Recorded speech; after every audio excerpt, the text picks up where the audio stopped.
Uma reportagem do jornal Estado de São Paulo informa que o Ministério da Educação determinou que universidades e institutos federais de todo o país não paguem horas extras, adicional noturno e aumento de salário por progressão na carreira a professores. Também está vetado qualquer tipo de ato que aumente as despesas com servidores ativos e aposentados. De acordo com o documento enviado pela pasta às instituições, o corte se deve ao valor aprovado no orçamento para o pagamento de salários. Dos 74,6 bilhões de reais previstos, foram aprovados 71,9 bilhões de reais. O restante está condicionado à anuência do Congresso a um crédito suplementar. Reitores reagiram a essa determinação e afirmam que a medida atinge diretamente as atividades de ensino e pesquisa e pode levar a uma série de ações judiciais, pois fere direitos dos professores e de funcionários. E aí, Constantino, o que é que você achou? Olha, eu acho que o governo está certo. Aliás, eu queria ver outros ministérios tentando segurar gasto, né? O MEC virou um grande RH, quase 90% do orçamento dessas universidades federais, por exemplo, vai para pagamento de folha, né, de reitor e professor. Tem professor universitário que ganha bem, que ganha um salário bem razoável para o padrão brasileiro e trabalha poucas horas por semana, né? Então, quando a gente fala em ensino público, educação, que é um termo pior ainda, que não condiz com a realidade, é preciso levar em conta as diferenças. Não estamos falando de professor de ensino básico que está ralando lá e que muitas vezes ganha muito mal e está em condições, inclusive, hostis, dependendo da escola. Tem coisas muito diferentes aí, né? E a patota que realmente comanda o show é essa patota ligada às universidades federais, né? Que tem ali um grupelho que comanda esse show aí, né, há décadas. E o ministro, com todos os defeitos, em que pese seus deslizes gramaticais e tudo mais, e a gestão questionável, ele tocou nesse vespeiro, ele mexeu nesse vespeiro. E é por isso que ele é tão atacado. Ele não é atacado pelas razões certas e nobres, ele é atacado porque ele está confrontando essa turma que está incrustada ali no MEC e que tem ali um carreirismo que seguia, pelo menos de forma totalmente imune a qualquer tipo de serviço prestado, que é uma porcaria, né, via de regra. Então ele está chacoalhando isso. Tem que segurar gasto, promoção mesmo, tem limite, tem teto salarial, vale para todos, né? Temos que viver, estamos vivendo aí tempos de aperto,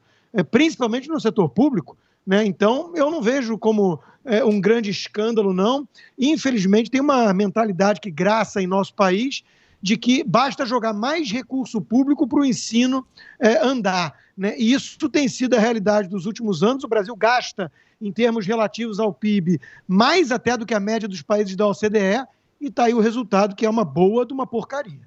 País. Eu vou ser bem cautelosa aqui, porque eu tenho algumas dúvidas. A primeira delas é essa aqui. Eu procurei esse tal de ofício que o MEC enviou e não achei em lugar nenhum, mas a reportagem do Estado de São Paulo também deixa uma margem para dubiedade aqui. Eu acho que o ministro não determinou que universidades e institutos federais não paguem horas extras, adicional e aumento de salário, etc. O que ele disse nesse ofício é que as universidades tinham que se abster de promover atos que aumentem as despesas com o pessoal. O que, no final, dá no mesmo, porque o que está acontecendo é que as universidades estão tendo que cortar exatamente isso que o jornal falou. É só uma pequena diferença, mas só para fazer justiça aí ao MEC.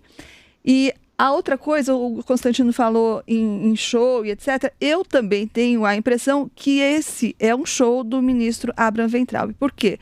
Porque duas coisas. A primeira é que os reitores, os responsáveis pela administração das universidades, eles não podem simplesmente suspender os pagamentos, porque são direitos garantidos das pessoas, dos funcionários, dos professores, etc. Assim como as promoções, o pagamento de horas extras. Então, como disse aqui um responsável pela Universidade do Paraná, ele disse que essa determinação aí do MEC, ela coloca a gestão dos responsáveis entre duas ilegalidades. Eles têm que optar entre cometer uma ilegalidade ou outra. A primeira é não pagar os direitos legais dos servidores. E o segundo é cometer crime de responsabilidade fiscal, improbidade, por desobedecer o ofício do MEC. Então, isso me parece um tanto quanto impraticável e um tanto quanto populista e um tanto quanto uma decisão voltada para dar um show e contentar essa parcela da população e dos eleitores do Bolsonaro que acham que as universidades estão infiltradas por esquerdistas que querem ver todos os meninos usando saia e todas as meninas namorando meninas. Então, eu acho também que tem uma segunda coisa, que é ou não só uma suspeita, mas há indícios fortes, e que a gente vai poder ver amanhã, de que o Ministério da Economia não está alinhado com essa decisão do ministro da Educação. Você, Josias? Olha, nós temos um problema prático. Você tem um orçamento, uma necessidade orçamentária de 74,6 bilhões, o Congresso só aprovou 71,9 bilhões. Então tem um buraco aí, tem 2,7 bilhões a menos. Então, parece razoável que você tenha que fazer uma racionalização das despesas. Agora, o que é que seria, o que é que ocorreria, o que deveria acontecer se nós vivêssemos numa conjuntura normal? O ministro chamaria os reitores, verificaria, olha, nós estamos com esse problema aqui, como é que nós vamos resolver? Qual é a saída que nós vamos ter? Chamaria os congressistas, olha, vocês deixaram de aprovar aqui, eu preciso de um crédito suplementar de 2,7 bilhões, ou então, como é que nós vamos resolver esse problema? E abriria uma negociação. Ocorre que o ministro não faz isso, não é do seu feitio negociar com ninguém. Ele utiliza ali essas expressões aí que o Constantino usou. Tem uma patota lá na universidade, é um grupelho que sempre esteve lá. Isso, de novo, agita muito as redes sociais, anima ali essa turma da guerra contra os comunistas e tal, mas não resolve o problema. Um gestor público faz muito bem em mexer em vesperos. Vesperos existem para serem mexidos, mas ele precisa administrar as vespas. Do contrário, ele vai ser ferroado. E pior do que isso, ele pode ferroar o Tesouro Nacional. Porque na administração pública, quando você age de forma atabalhoada, você produz ações judiciais que resultarão em precatórios que serão transformados em esqueletos, em armários que terão que ser abertos por governos futuros. Então, isso vai estourar na mão do contribuinte. Então, é falsa a ideia de que o ministro está bravamente economizando 2,7 bilhões. Não, ele está simplesmente produzindo um problema novo, ao invés de administrar um problema que está na frente dele e que ele precisa, para administrar, negociar com as partes e não brigar com elas. É esse o cenário que nós estamos vivendo. É um ministro que não negocia com ninguém, ele não administra, ele faz guerra. Thaís. Concordo com o Josias e queria lembrar que o ano passado foi exatamente a mesma coisa.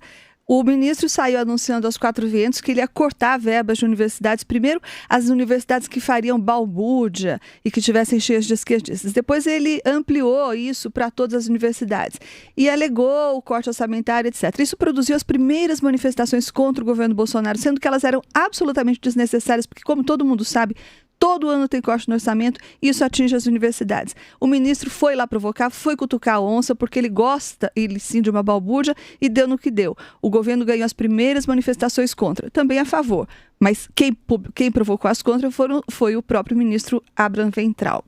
Fala, Constantino. Não, óbvio que tem que ver a parte legal dessa medida, né? Eu falei, em essência, é saudável você querer segurar gastos e principalmente gastos que não são obrigatórios em relação à promoção, salário extra e tudo mais. Agora, eu só queria pontuar aqui que eu adoraria viver no país que os meus colegas de bancada acabam ironizando quando se fala em guerra cultural, ou esquerdista, ou patota marxista, professores querendo alunos de saia, meninas namorando meninas, porque, infelizmente, esse é o quadro do ensino público brasileiro, né? Eu adoraria que fosse apenas motivo de brincadeira ou de ironia. Nós tivemos um reitor na UFRJ, Roberto Lerner, que assumiu no dia que ele pegou a reitoria, literalmente vestindo o boné do MST, uma quadrilha invasora, criminosa, né? Extrema esquerda, criminosa e comunista, né? Nós temos um coordenador de doutorado de uma outra universidade, né, que postava fotos nas redes sociais de Black Bloc. Isso é a realidade que se espalha Brasil afora. Então, eu adoraria poder tratar isso como uma coisa assim de paranoia, de chapéu de alumínio, de olavista. Infelizmente, eles têm um ponto quando atacam essa patota, esse grupelho comunista que tomou de assalto as universidades brasileiras há décadas. Constantino, só para ficar claro, qual seria a sua sugestão para eliminar as meninas de saia, as meninas que namoram meninas, os meninos que usam saia e os professores que colocam o boné do MST? Esse é o debate que eu tenho tentado travar aqui. Eu falo justamente isso. Concordar com o diagnóstico dessa turma não é aceitar a receita. Agora, quando a gente ignora o próprio diagnóstico, quando a gente brinca que não existe esse problema de guerra cultural, marxismo nas universidades, aí ferrou, porque a gente não tem chance de atacar o problema se a gente... O que você chama de problema talvez não seja para outras pessoas. Eu queria saber qual seria, de verdade, uma sugestão. Para acabar com isso, você faz um filtro ideológico, então, ao contrário? Você só contrata gente que não usa boné do MST, que não usa saia ou que não namora menina? Não, eu acho que o Escola Sem Partido é um projeto até que tenta endereçar essa questão justamente com a imparcialidade e os direitos do aluno em sala de aula, uma vez que é um público cativo, uma audiência cativa, então não existe liberdade plena de expressão em sala de aula. Doutrinação ideológica é crime. Agora, muita gente não sabe disso ou fala que isso não existe, aí é pior ainda. Então, o meu primeiro passo, Thaís, é o seguinte, vamos já aceitar que o problema existe.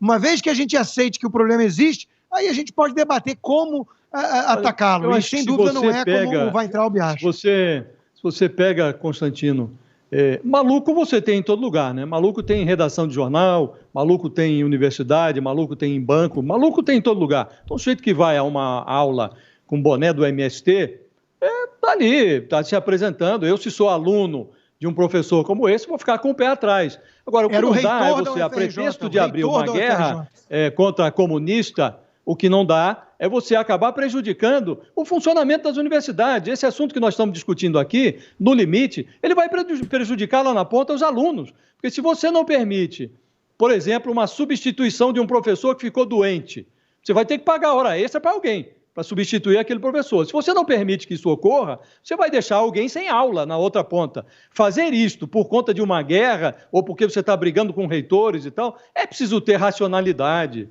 Nós não estamos em guerra, a universidade está lá, é um dado da realidade. Se tem problema, tem um professor que está operando ideologicamente, está deixando de dar a sua aula, os próprios alunos vão reagir. Nem todo mundo tem tempo a perder, a universidade para ser ideologizado. O jeito vai para aprender. É supor que todos os alunos que estão sentados nos bancos da universidade são imbecis, estão ali à mercê de professores ideólogos que vão fazer a cabeça dos alunos. Ora, não, nem todos são imbecis, desmerecer a inteligência dos alunos. Não, muitos conseguiram atravessar esse ambiente hostil de certa forma blindados, graças a uma educação em casa ou acesso à rede social e coisas dessa natureza. Mas negar o ambiente absolutamente hostil a qualquer ideia fora da caixinha de esquerda, isso aí para mim é negar a realidade. Mas enfim, isso é um longo debate. Quer falar, Thaís? Não, só para lembrar que o assunto que a gente estava tratando aqui, e o Constantino falou que não, claro, tem que analisar a legalidade das medidas, mas que coisa estranha. Não reza a cartilha do bom administrador que primeiro você estuda a viabilidade das medidas, depois você anuncia e implementa? Não é o contrário, né?